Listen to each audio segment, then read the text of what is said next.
L'idea di questo presepe è nata per conciliare la tradizione del presepe orientale con gli usi e i costumi locali, quindi le spezie dell'Oriente con materiali locali come il castagno per esempio, che veniva usato per costruire solai, i tetti delle case qui nel borgo di Mura. E questa è l'idea che è nata per questo presepe. La tecnica è abbastanza semplice, si trasferisce il disegno sulla tavola di legno e poi con la colla vinilica si passano le parti che si vogliono realizzare, che vengono poi spruzzate con le spezie, si toglie l'eccesso di polvere e il gioco è fatto.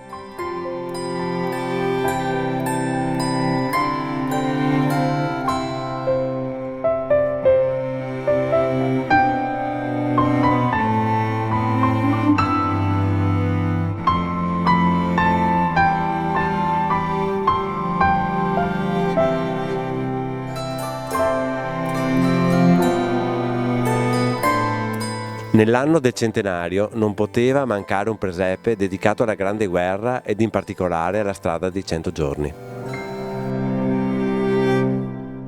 Lavoriamo circa 6-7 mesi per preparare questa bella cosa e sono circa un centinaio di presepi distribuiti in tutto il paese, dove si possono visitare fino al 6 gennaio e sono 15 anni e speriamo di riuscire a farlo per tanti anni. C'è tanto lavoro, però c'è tanto anche riscontro e soddisfazioni, soprattutto nei visitatori che ogni anno ci vengono a trovare.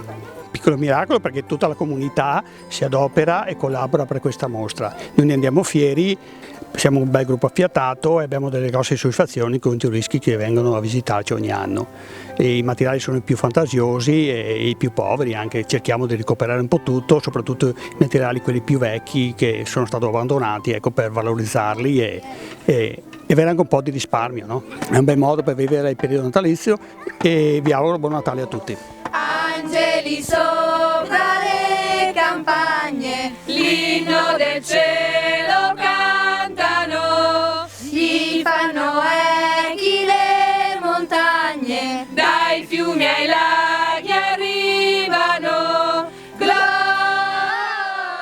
A Natale bisogna assolutamente fare una passeggiata per Mura, per l'ospitalità che trovate, il calore e soprattutto potete vedere i nostri presepi fatte di qualsiasi genere e dai bambini oppure dal più anziano. Trovate il brulè caldo, la cioccolata, non mancano le canzoni natalizie e perché no, godiamoci questo Natale con una bella tradizione.